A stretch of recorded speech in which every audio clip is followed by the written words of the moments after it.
సినిమాని కష్టపడి ప్రేమించి ఏ దర్శకుడైతే నిర్మిస్తాడో, దర్శకత్వం వహించి పనిచేస్తాడో అతనికి సక్సెస్ ఉంటుందని నమ్మి నేను మా శ్రీరాజ్కి ఇవ్వడం జరిగింది. ఈ శ్రీరాజన్ నాకు చాలా కాలంగా మంచి మిత్రుడు, నాకు తమ్ముళ్ళు అంటువాడు. అతనితో చాలా కాలం నేను ట్రావెల్ చేశాను. చేసినప్పుడు ఇతను నా దగ్గరికి ఒక కథ తీసుకుని నా దగ్గరికి వస్తే నేను మా గురువు, మా బాస్ రామ్ గోపాల్ గారు తీసుకెళ్ళి పరిచయం చేశాను. చేస్తే ఆయన కథ విని సూపర్ సబ్జెక్టు, ఈ సినిమా అర్జెంటుగా నువ్వు స్టార్ట్ చేయి, నువ్వు చెయ్యి అని చెప్పేసి నన్ను ప్రోత్సహించి మన శ్రీరాజుని ఎంకరేజ్ చేశారు. అలాగా ఒక సూర్యకాంతం అనే సినిమాని, ఆ సినిమా పేరు సూర్యకాంతం, అది స్టార్ట్ చేద్దాం అనుకున్నప్పుడు నాకు మంచి మిత్రులంటే వల్లూరుపల్లి రమేష్ గారి దగ్గరికి మా డైరెక్టర్ని పంపించి కథ మీద ఎంతో శ్రద్ధ వహించే మా వల్లూరుపల్లి రమేష్ గారిని కథ వినమని చెప్పి పంపించాను. ఆయన కథ విని చాలా బాగుంది సత్యనారాయణ గారు, మీరు చేయండి అని చెప్పేసి ఆయన సపోర్ట్ చేశారు. ఈ లోపుగా నాకు శ్రీరాజ్ ఆ సినిమాకి సాంగ్ రికార్డింగ్ కూడా అయిన తర్వాత మళ్ళీ ఈ ఎఫ్ఐఆర్ అనే ఒక కొత్త కథ చెప్పాడు నాకు. ఇది కూడా నేను మా రమేష్ గారికి చెప్తే చాలా బాగుంది, ముందు ఈ సినిమా స్టార్ట్ చేయి, ఎందుకంటే ఇప్పుడు ట్రెండ్కి అనుకూలంగా ఉంది ఈ సినిమా అని చెప్పారు. ఏ విధమైన హంగు ఆర్భాటాలు లేకుండా సినిమాని అతని భుజస్కంధాల మీద పూర్తిగా పెట్టి నేను అతనికి అప్పచెప్పడం జరిగింది. అతను అంటే ఎంత కష్టపడ్డాడు అనేది నేను మాటల్లో చెప్పలేను. అతనికి దొరికిన టీం కూడా, ఒక కెమెరామెన్ కన్నా గారు కానివ్వండి, ఆ హీరోయిన్ ప్రశాంత్ కానివ్వండి, అంజలి కానివ్వండి, అలాగే ఆ చిత్రంలో చాలామంది పనిచేశారు. ఆ పనిచేసిన టెక్నీషియన్లు అందరూ కూడా, ఆర్టిస్టులు అందరూ కూడా అతనికి ఎంతో సహకరించారు. ఒక యాక్తా కపూర్, ఒక మహేష్ భట్ కోవలో ఒక మంచి సినిమా చేద్దాం సార్, అందరికీ తెలుస్తుంది, యూత్ అందరూ చూస్తారు అని చెప్పి అతను కథని తీసుకున్నాడు.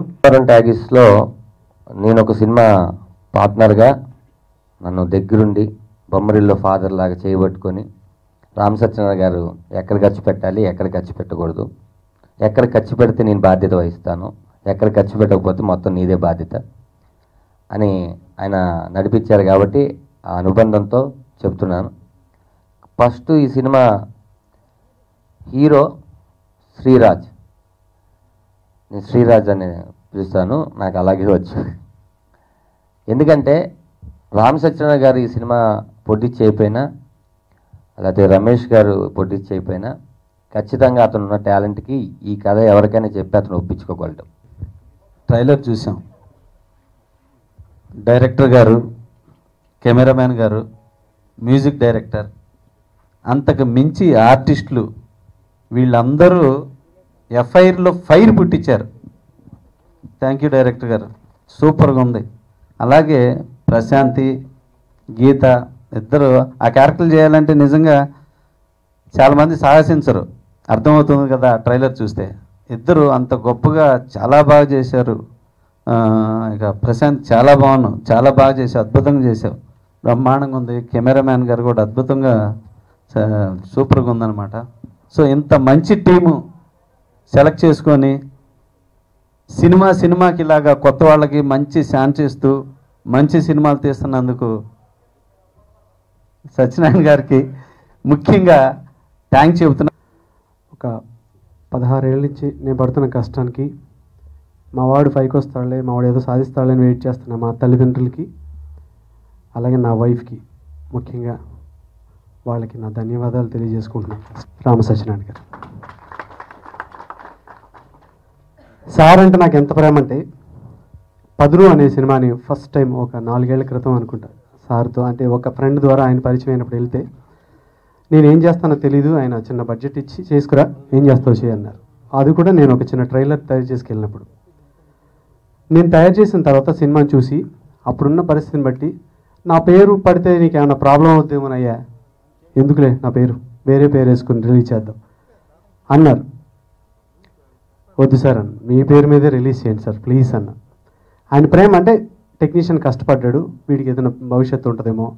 ఆ స్టేజ్ నుంచి ఈరోజు సార్ రామ సత్యనారాయణ గారు మీ పేరు వేసుకుంటాం, మీ బ్యాండ్ వేసుకుంటాం, మా సినిమా వర్కౌట్ చేయండి సార్ అని 100 మంది వస్తున్నారు ఆయన దగ్గరికి. ఈ 4 ఏళ్లలో ఇంత చేంజ్ నేను చాలా హ్యాపీగా ఫీల్ అవుతున్నాను. ఆయన ఈ స్టేజ్లో ఉండడం నాకు చాలా హ్యాపీగా ఉంది. ఇంకా నన్ను వదిలేశారు, నేను ఏం చేస్తే అదే సినిమా అన్నట్టు. ఇంతవరకు ఆయనకి సినిమా ఫస్ట్ కాపీ కూడా ఆయన చూడలేదు.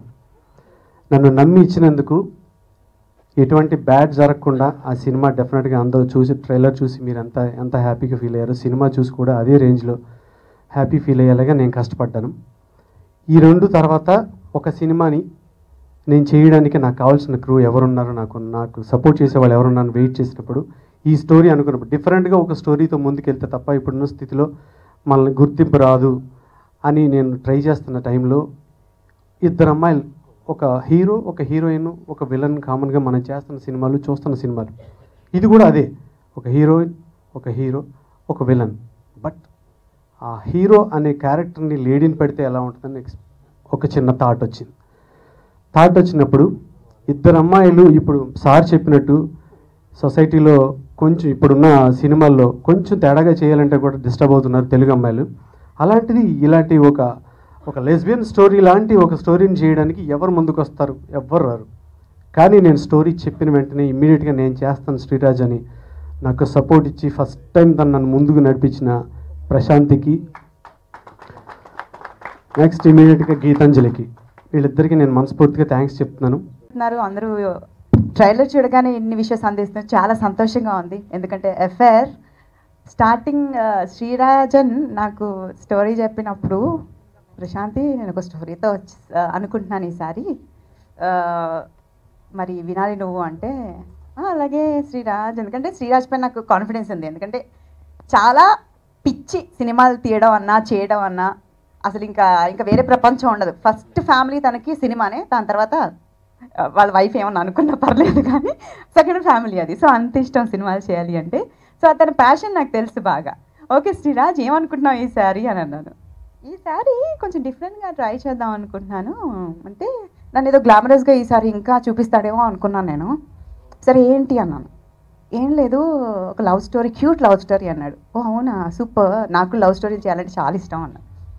తర్వాత అంటే ఇందులో హీరో ఎవరు మరి అన్న, ఎందుకంటే బేసిక్గా అమ్మాయికి కథ చెప్పినప్పుడు హీరోయిన్ నేనే అనుకుంటాను, ఇక హీరో ఎవరైనా మంచి అబ్బాయిని పెడుతున్నాడేమో, ఒక హ్యాండ్సమ్ అబ్బాయిని అనుకున్నాను. ఇందులో హీరో నువ్వే అని అన్నాడు. నీకు పిచ్చా అన్నా నేను. లేదు నిజంగా నువ్వే హీరో అంటే, హీరోయిన్గానే నన్ను చూడరు ఎవరు, అతి కష్టం మీద చూస్తారు, ఇంకా హీరో అంటే ఏం చూస్తారు శ్రీరాజ్ అన్నారు. లేదు ఈసారి చాలా డిఫరెంట్గా ట్రై చేయబోతున్నాను అంటే, సరే ఒకసారి ఆలోచిస్తాను, మరి హీరోయిన్ ఎవరు అంటే ఒక బ్యూటిఫుల్ అమ్మాయి అని చెప్పారు. మరి ఏం చేయాలి మేము ఇప్పుడు, హీరోయిన్ అంటున్నాం అంటే మంచి రొమాన్స్ ఉంటుంది మీ ఇద్దరి మధ్యలో అంటే నేను షాక్. తెలుగు సినిమాల్లో రొమాన్స్ ఇద్దరు అమ్మాయిల మధ్యలో పెడితే ఎవరైనా చూస్తారా అన్నాను. ఇప్పటివరకు తెలుగు సినిమాల్లో రొమాన్స్ రాలేదు, అందుకే అలా ఆలోచిస్తారు, అలాంటి వాళ్ళ కోసమే ఈ సినిమా అని చెప్పాడు శ్రీరాజ్. సో అప్పుడే నాకు ఆ పాయింట్ ఎందుకో చాలా డిఫరెంట్గా అనిపించింది. ఎందుకంటే ఇలాంటివి ట్రై చేయరు ఎవరు మన తెలుగు ఇండస్ట్రీలో, ఇలాంటి సినిమాలు కూడా రాలేదు.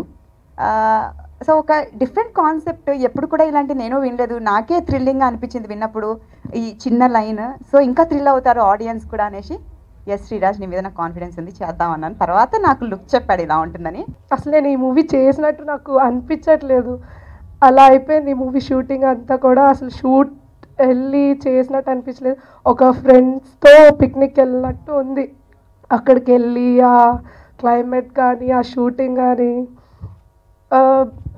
కొన్ని సీన్స్లో నేను బబ్లీగా కనిపిస్తాను. సో శ్రీరాజ్ అనేవాడు కొంచెం సన్నం అవ్వచ్చు కదా, సన్నం. అబ్బా శ్రీరాజ్ నీకు తెలుసు కదా నా కోసం నేను అస్సలు తింటే ఆపుకోలేను, సరే సరే సన్నం అవ్వు అని చెప్పి ఓకే రెడీ అని చెప్పేవాడు. మళ్ళీ లంచ్ టైంకి బిర్యానీలు మంచిగా తెప్పించి మా అందరికి పెట్టేవాడు. అండ్ అలాగే రామ్ సత్యనారాయణ గారు మనందరికీ తెలుసు ఎంత మంచి ప్రొడ్యూసర్ అని. నిజంగా ఆయన ఒక్కసారి కూడా ఎప్పుడు లొకేషన్కి రాలేదు. ఫస్ట్ ఆఫ్ ఆల్ నాకు సినిమా అయిపోయినంత వరకు ఆయన ప్రొడ్యూసర్ అని నాకు తెలియని కూడా తెలియదు. తర్వాత నాకు చాలా హ్యాపీగా అనిపించింది ఆయన సినిమాలో నేను ఒక ఆర్టిస్ట్గా చేసినందుకు. I'm so happy.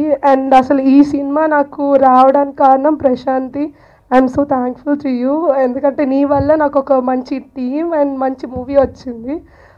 So and Karna garu మెయిన్గా ఎప్పుడు చూసినా సార్ నేను బాగా కనిపిస్తున్నా ఈ షార్ట్లో బాగున్నా అంటే, అసలు నువ్వే లేవమ్మా నువ్వేంటి బాగా కనిపించేదని చెప్పారు. కాకపోతే ఈ సినిమాలో అంత బాగా బ్యూటిఫుల్గా కనిపించారు. అండ్ అనిల్ గారు